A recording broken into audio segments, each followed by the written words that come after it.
The sidereal year exists as well as the terrestrial year. We understand the terrestrial year as being the movement of the Earth around the Sun during a period of 365 days. The terrestrial year has 4 seasons: spring, summer, autumn, and winter. The sidereal year also exists, lasting for approximately 25,968 terrestrial years.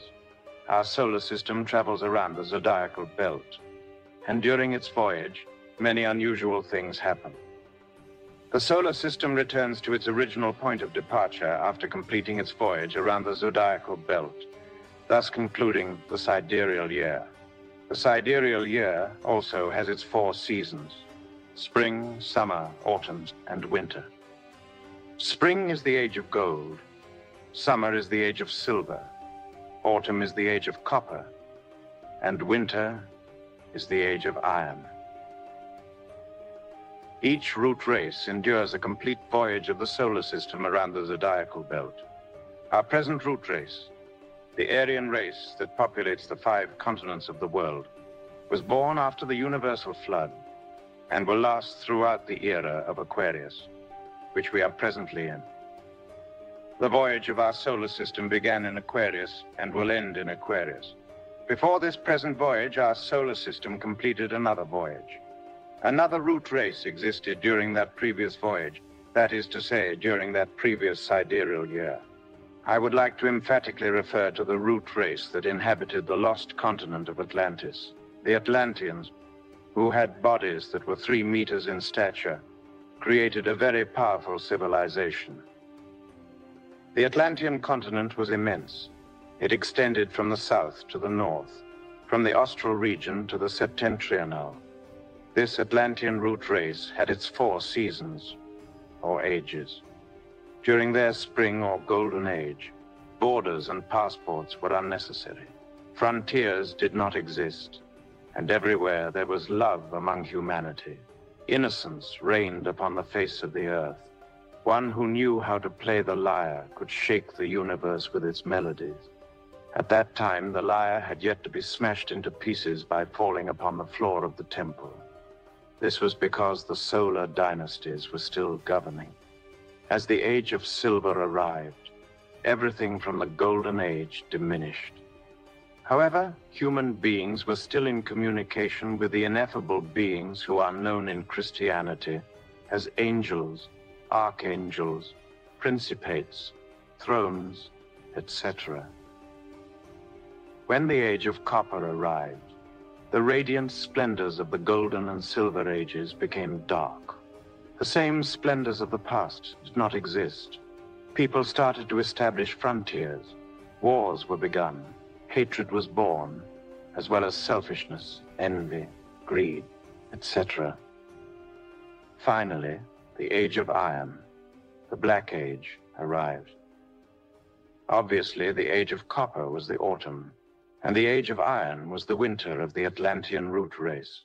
During the Age of Iron, the Atlanteans developed a very powerful materialistic science. They built atomic rockets in order to travel to the moon.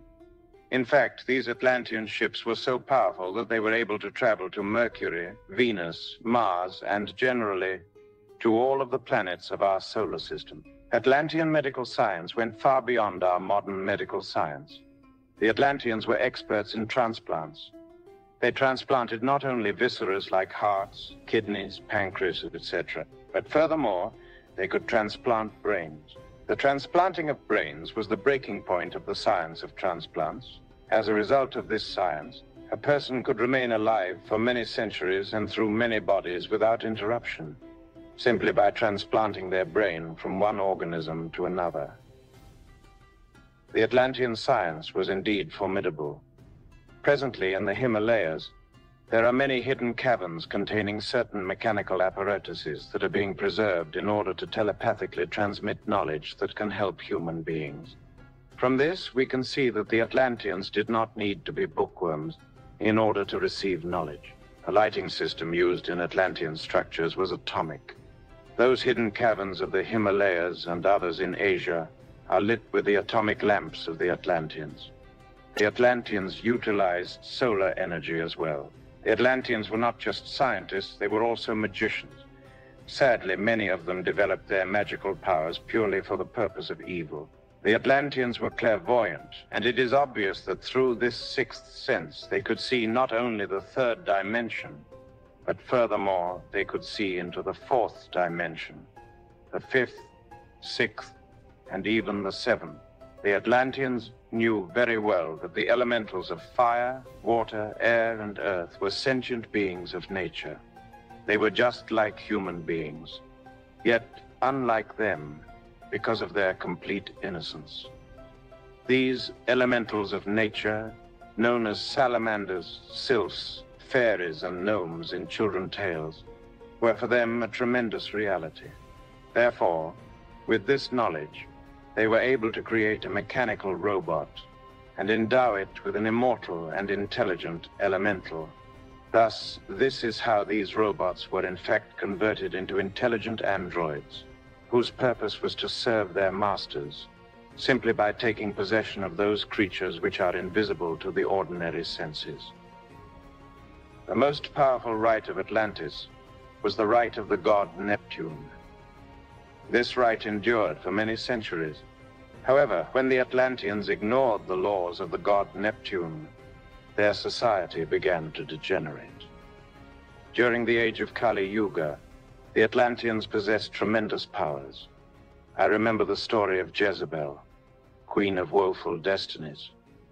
Jezebel was an extraordinary queen who made herself immortal. When this queen found that her glands were becoming old or sick, she would then have her doctors immediately extract the atrophied glands and replace them with others. Therefore, the Atlanteans easily handled the endocrine system, and they furthermore knew that these glands of internal secretion are related with the tattvas. That is to say, they are related with the subtle forces of nature. The Atlantean physicians understood the vibrations of the tattvas. They knew how to use them. In this way, Jezebel of the woeful destinies lived for thousands of years. Disgracefully, Jezebel established anthropophagy, cannibalism, in Atlantis. Young women and children were immolated to the potencies of darkness for their religious cults. However, after these people were sacrificed, they were brought into the laboratory in order for their heart and glands to be extracted for the service of Jezebel. Afterwards, the multitudes threw themselves upon the corpse in order to devour the flesh.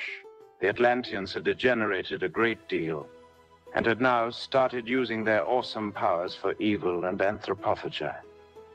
Their magical science became black, and with these changes came horrible devices. The Atlanteans could now create a mental monster that could crystallize into existence through their willpower. This monster needed blood as food to stay alive. The last days of Atlantis were both frightening and apocalyptic. Their beautiful cities were destroyed by their atomic wars, and finally the solar system had completed its voyage around the zodiacal belt. When this happened, there was a great disturbance in the axis of the Earth. The oceans were completely displaced through the changing of their beds. The cold points of the Earth that we refer to as the poles were converted into the equator, and the equator into the poles. Millions of people perished, and all of the powerful cities of Atlantis submerged within the ocean that now bears its name. This reminds me of the story of a multitude who invaded a certain temple during a time of earthquakes. Whilst everything was inundated with fire and water, the desperate people cried out unto Mu, the great priest of Ra-Mu, saying, "Mu, save us." Mu appeared before the multitude, saying, "The truth was predicted many times, and now it is too late. You will perish with your women, your slaves, and your children. And if the future race follows your example, they shall perish as well." Tradition states that the last words of Mu were suffocated by smoke and flames. 3 great earthquakes sank the Atlantean continent within the boisterous waves of the ocean that bears its name. When that incredible catastrophe finally concluded, the new root race began. Obviously, there was a group of people that escaped from within the multitudes before this catastrophic event took place. It has been traditionally stated that a great master named Vivasvata, the biblical Noah, undoubtedly called the people together in order to tell them what was going to happen. But of course, the people did not believe him. They mocked him and laughed in his face.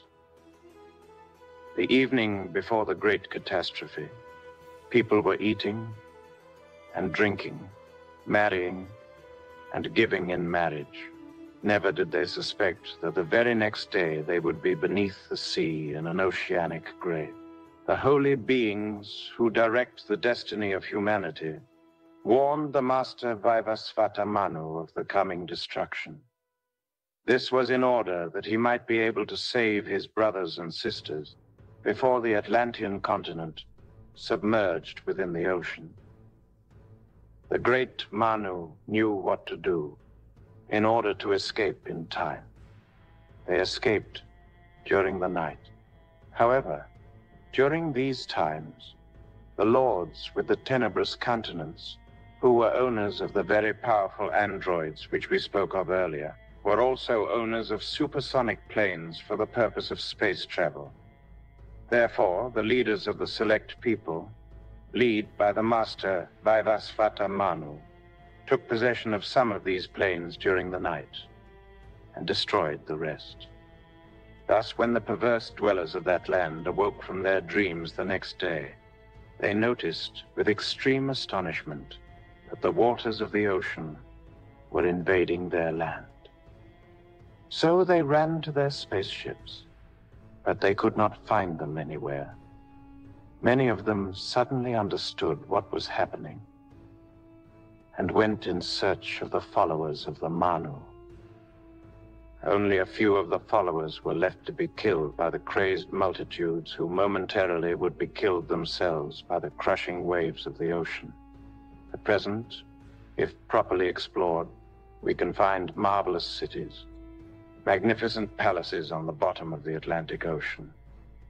In aforetime, these existed with many people walking within their splendid halls. Now only sharks and fish swim within the dark ruins. Our solar system started another voyage around the zodiacal belt after the submergence of Atlantis. This catastrophic event finished off the fourth root race. Those few who were saved emigrated to the high plateau which is situated in the central tableland of Asia, presently known to us as the small country Tibet. It was there in Tibet that the survivors were mixed with the Hyperboreans and with the Nordics in order to originate the new root race, the present Aryan Root Race. Our present Aryan Root Race was born after the deluge. Obviously, each root race has 7 subraces. The first subrace was formed on the central plateau of Asia. In those times, it was known as Hasha. The second subrace flourished in India and China. The emigrations carried humanity to the lands of Persia, Chaldea, Egypt, Jerusalem, where the third subrace of the great Aryan root race flourished. The fourth subrace was formed by the Greeks and the Romans. The fifth was formed by the Germans, English, French, Anglo-Saxon, and Teutons. The sixth was formed in Latin America. We know very well that many survivors of Atlantis came to Mexico. The Nahuas, the Zapotecs, the Toltecs, etc.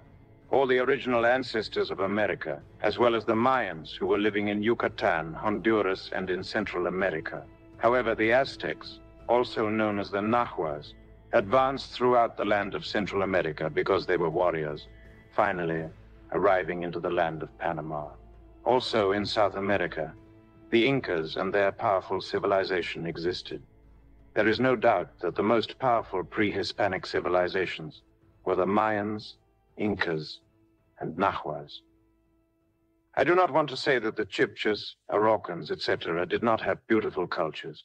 The strongest civilizations, however, were the Nahuas of ancient Mexico, the Mayans of Yucatan and Central America, and the Incas in Peru who lived in the mountains of Cusco. When the Spaniards arrived in the Mexican land after they invaded all the land of Central and South America, they then mixed themselves with the autochthonous races Out of this mixture, the Latin Americans were born. They are the ones who form the 6th subrace of this Aryan Root Race. The 7th subrace is in the process of being formed in the United States of North America. This subrace exists right now. It is the result of the mixture of all of the races of the world. We have stated that a root race lasts as long as the voyage of the sun lasts in its travel around the zodiacal belt.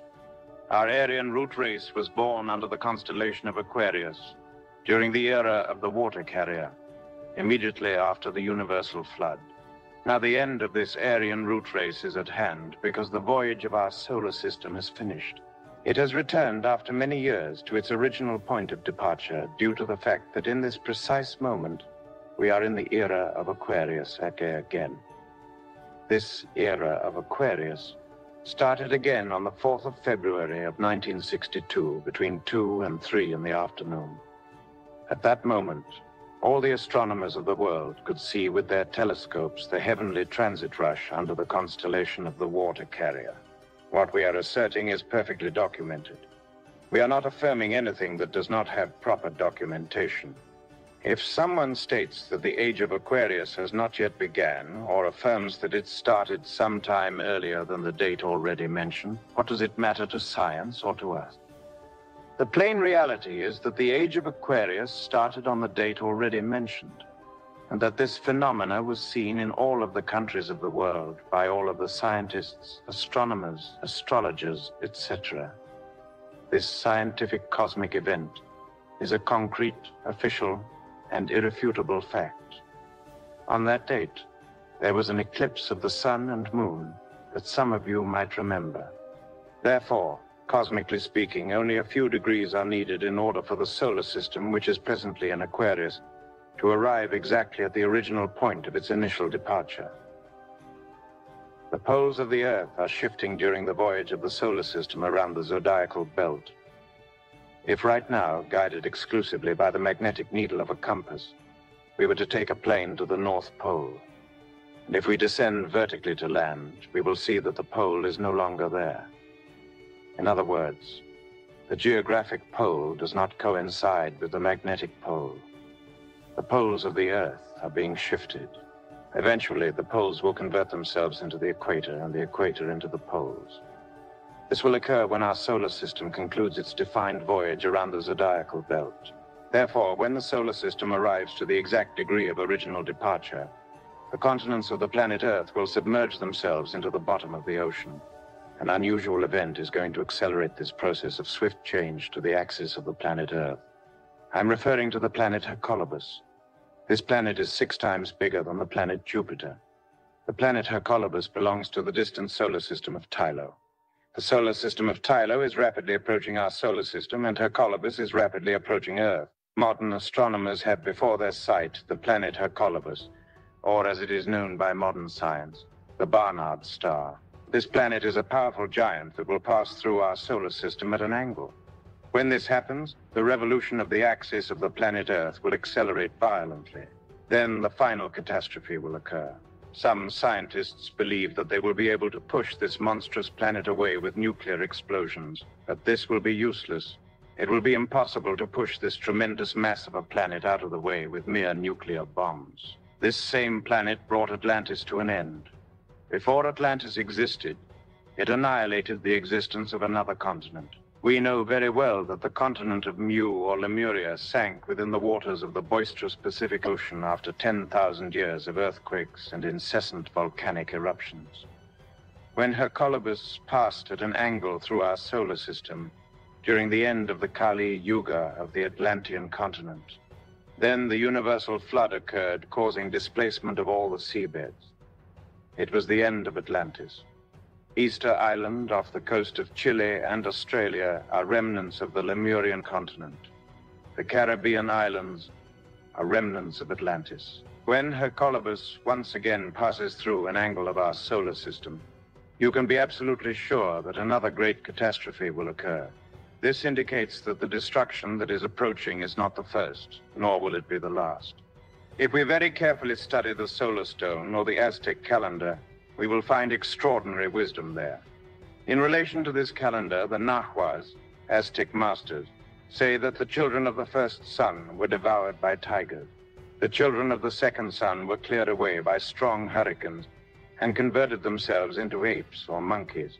The children of the third sun perished by fire and great earthquakes, and they transformed into birds.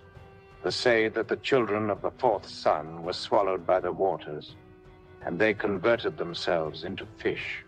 They do not say anything about how the children of the fifth sun perished, because we are the children of the fifth sun.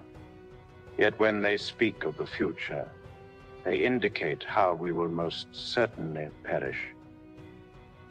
These wise men who wrote of the destinies of the races of the past in this calendar also prophesied about the future. They say that the children of the fifth sun will perish by fire and earthquakes.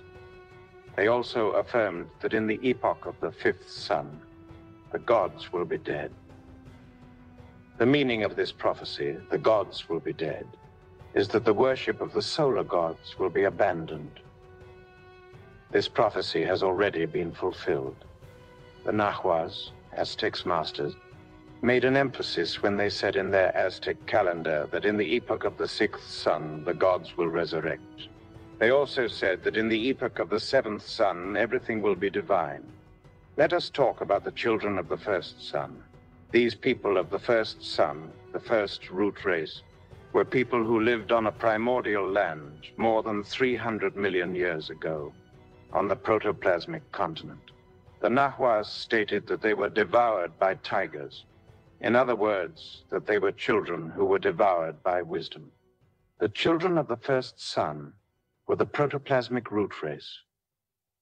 This referral to protoplasmic people seems to clash with Hegel's theory that refers to that bit of salt named protoplasm. These protoplasmic people had gelatinous bodies.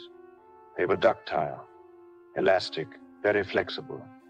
They could assume a gigantic stature or reduce their bodies down to a mathematical point. They were also androgynous and reproduced themselves as the cells of our organism do. That is to say, by cellular division. Today, this phenomena of reproduction remains in our blood. Thus, this is how one cell is reproduced into two, and the two into four, etc. This is called mitosis, reproduction of the cells. The protoplasmic root race was devoured by tigers. In other words, they were devoured by wisdom. When the Nahuas mentioned the children of the second sun, they said that they were cleared away by strong hurricanes. This is an esoteric statement. They now refer to the Hyperboreans.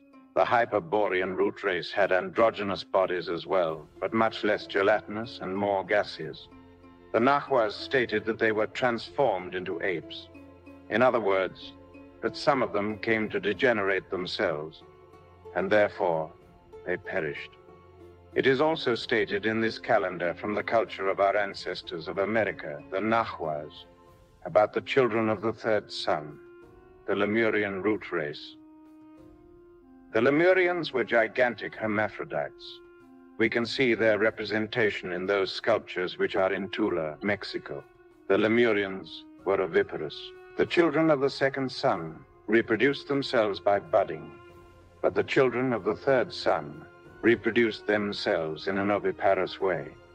It is clear that the hermaphroditic body of Lemurians ovulated, and that the ovum that escaped from their ovaries was already fecundated. The Lemurians were male-female, hermaphrodites, as the Bible states. In the day that God created man, in the likeness of God made he him. Male and female created he them, and blessed them and called their name Adam, in the day when they were created. Genesis 5:1-2. Therefore it is stated that within a determined period, the egg within the womb of the hermaphroditic Lemurian body was opened, and a child was born from it. This child was then nourished from the breasts of the father-mother. When we state that the Lemurians were hermaphrodites, it invites us to explore the modern physical body. Certainly the nipples on the male body are nothing but atrophied mammary glands, and the clitoris on the female body is an atrophied masculine phallus that has withdrawn with nervous ligaments. So in the human organism, we have the evidence that in the past, the human body was hermaphroditic. Still in these times, we find people with both sexual organs. Therefore, this is proof or testimony for the persons who deny this fact, so that they cannot obstinately deny or ignore these truths which are unknown to so many people. The Lemurians were divided into opposite sexes over the years through the process of evolution. Then children were born with one sexual organ more developed than the other. Finally, the day arrived in which the children appeared unisexual, with one sexual organ. Therefore, when the sexes were divided, sexual cooperation was needed in order to create. During the epoch of Lemuria, the sexual act was still considered to be very sacred.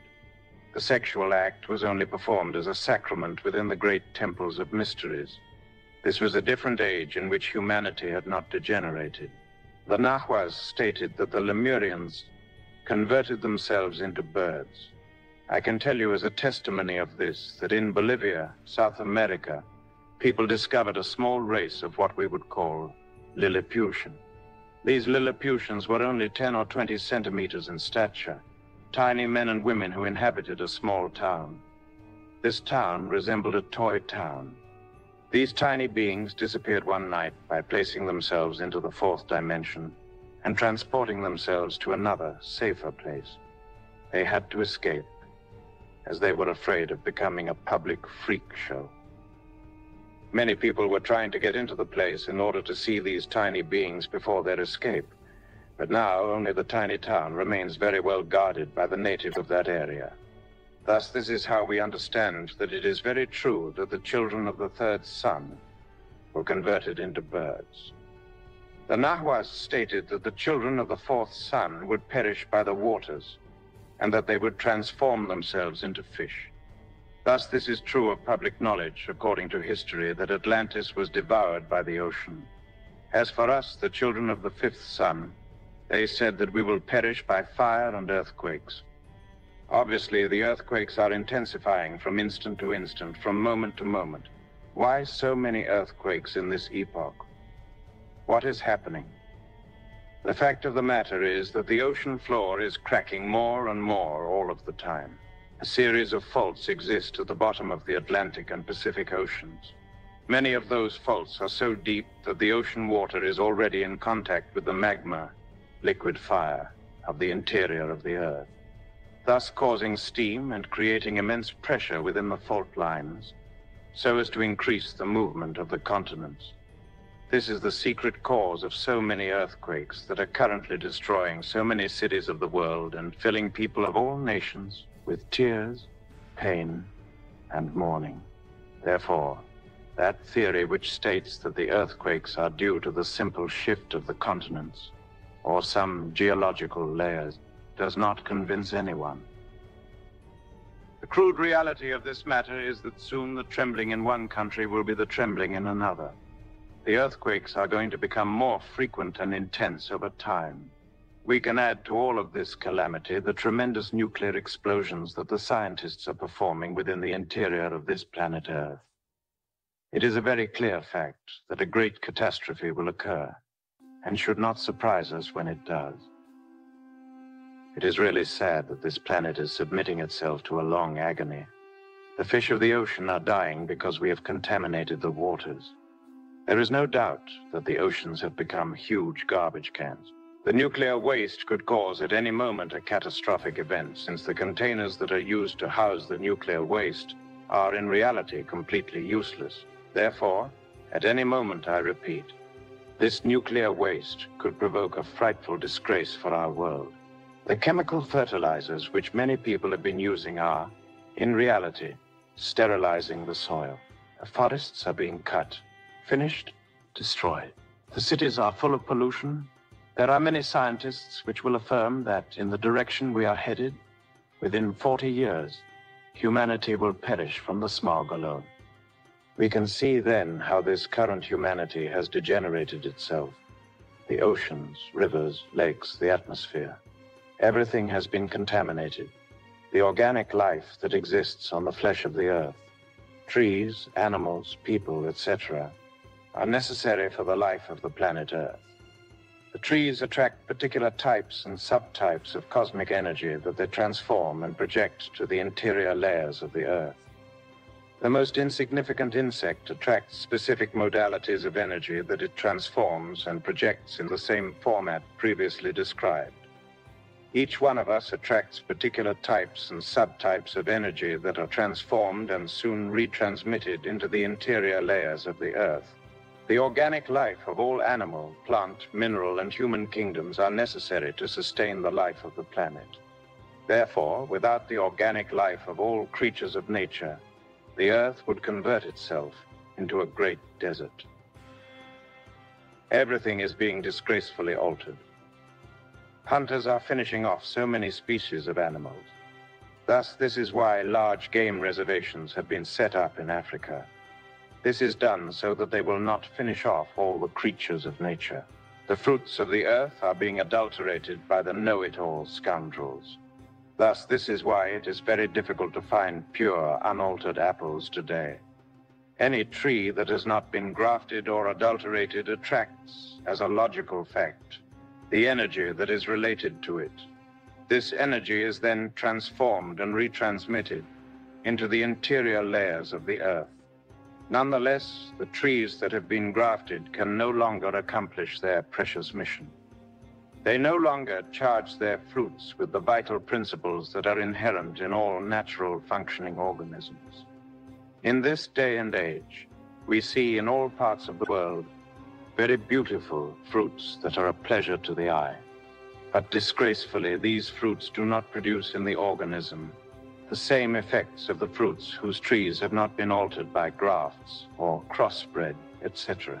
Because of our present actions, the earth is being submitted to a tremendous agony, and this must come to an end.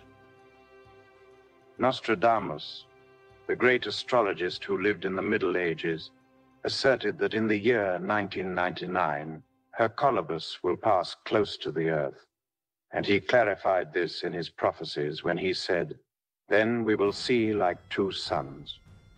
He emphasized that the consequence of this will be the end of the present Aryan Root Race. It is obvious that this root race must come to an end. In our past, there have been two world wars.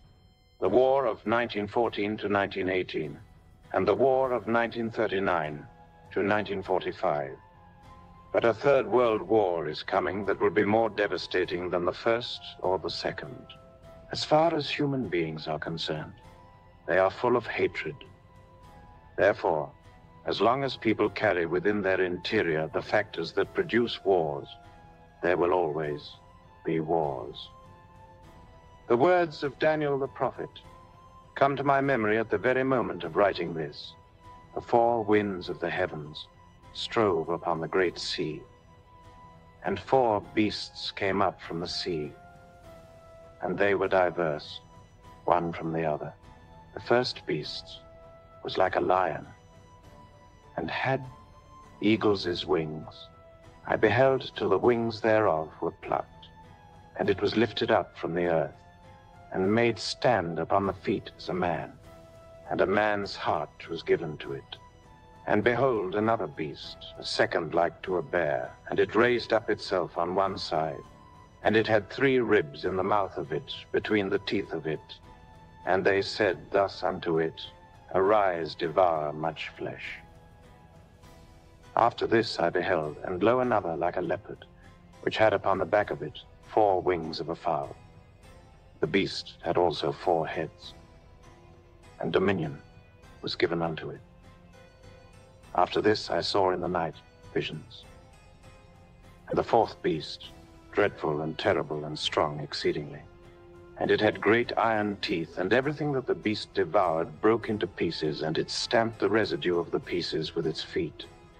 It was diverse from all of the other beasts that were before it, and it had 10 horns, and shall devour the whole earth, and shall wear it down and break it into pieces. And he shall wear out the saints of the Most High. But when judgment takes its seat, the judge will take away his dominion, and the kingdom will be delivered unto the kingdom of the saints. The kingdom will be delivered unto the saints with the arrival of the new golden age. Obviously, the four beasts that Daniel saw in his vision are a reference to our four ages: the age of gold, the age of silver, the age of copper, and the age of iron, which is our present age. In the Iron Age, humanity always arrives in the state in which it is presently.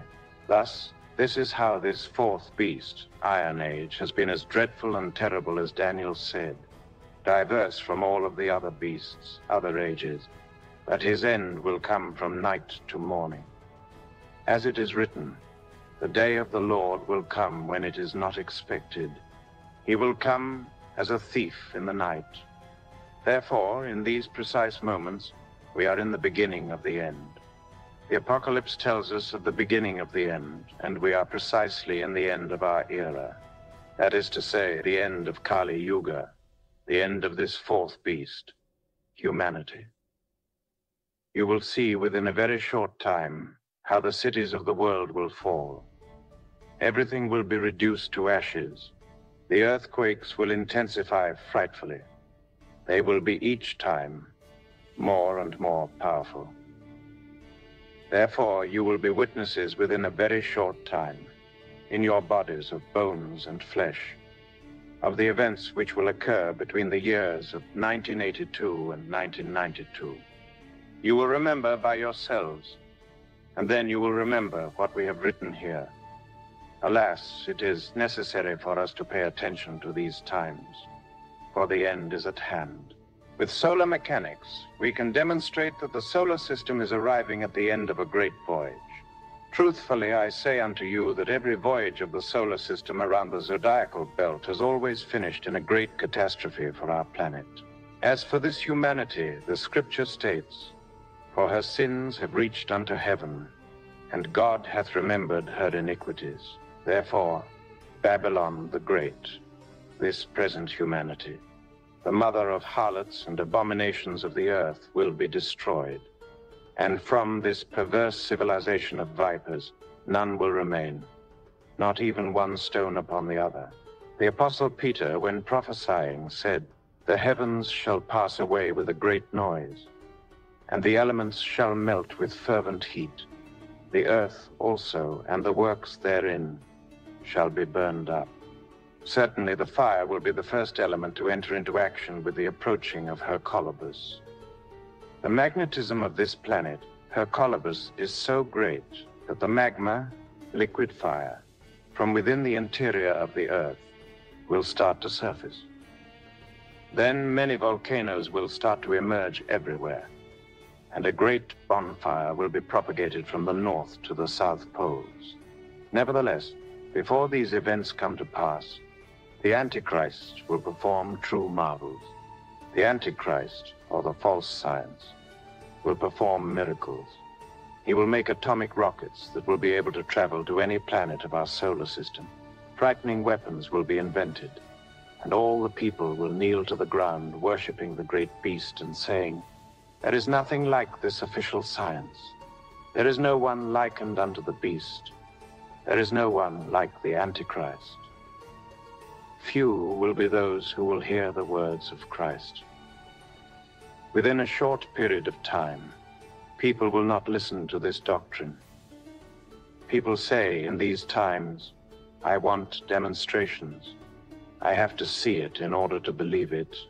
I only believe in what my physical senses inform me. Those mystical matters from the roof above no longer concern me.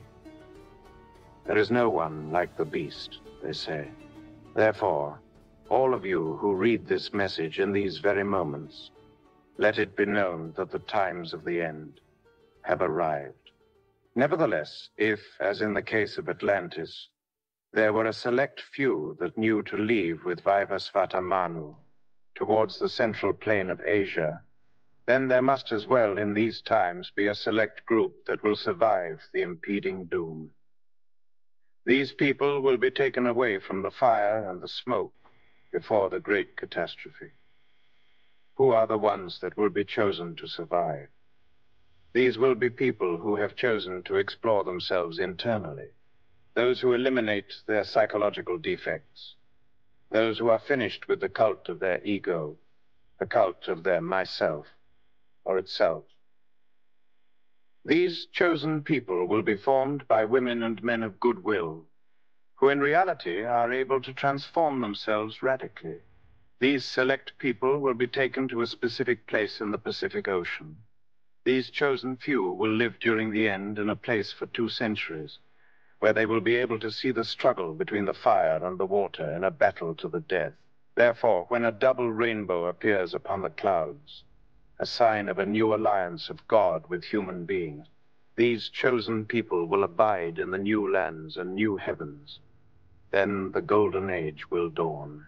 This is why Virgil, the poet from Mantua, said, "The golden age has arrived, and a new progeny commands." This lecture by Samael Aun Weor was given in Guadalajara, Mexico in 1976.